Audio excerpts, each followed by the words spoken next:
Lionel মেসিকে নিয়ে ধোঁয়াশা, আর্জেন্টিন সুপারস্টার কেন নেই মায়ামি একাদশে, এই নিয়ে চলছে ফিসফাস।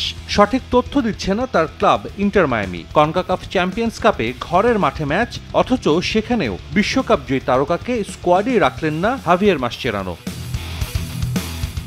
অবশ্য মেসিকে ছাড়াই জিততে শিখেছে মায়ামি। মহাদেশীয় টুর্নামেন্টে এবার তাদের প্রতিপক্ষ কাভালিয়ার এফসি। জ্যামাইকার অখ্যাত ক্লাবটির বিপক্ষে শুরুর একাদশে সুয়ারেজ, বুস্কেটসরা। তারপরও খুব একটা সুবিধা করতে পারছিল না। চেজ স্টেডিয়ামে প্রতিপক্ষের জালে একের পর এক আক্রমণ করেই গেছে মায়ামি, কিন্তু পারেনি কাভালিয়ারের রক্ষণ দুর্গ ভাঙতে। উল্টো ৩৩ মিনিটে আত্মঘাতী গোলে লিড নেয়ার কাছাকাছি চলে গিয়েছিল কাভালিয়ার। মায়ামির ডেভিড মার্টিনেজের পায়ে লাগা বল ফিরে আসে পোস্টে লেগে।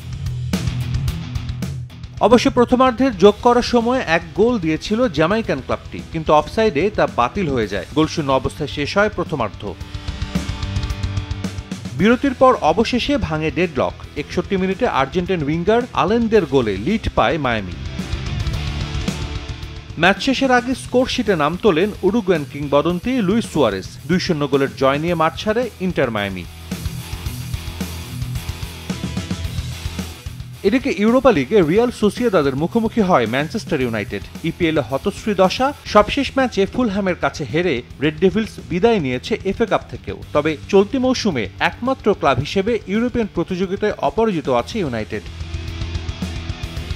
সেই আত্মবিশ্বাস নিয়ে আনোয়াতে স্টেডিয়ামে মাঠে নামা রুবেন আমোরিমের দলের শুরুটাও ভালো হয়। ১২ মিনিটেই সুযোগ পেয়েছিলেন গার্নাচো। ৩৭ মিনিটে জোড়া সেভ করে সোসিয়েদাদকে নিশ্চিত গোলের হাত থেকে বাঁচান দুই ডিফেন্ডার এলুস্টন্ডো এবং জুবেলদিয়া। প্রথমার্ধ শেষ হয় গোলশূন্য অবস্থায়। বিরতি থেকে ফিরেই গোলের দেখা পায় ইউনাইটেড। ৫৭ মিনিটে জশুয়া জিরগজির গোলে লিড নেয় রেড ডেভিলস।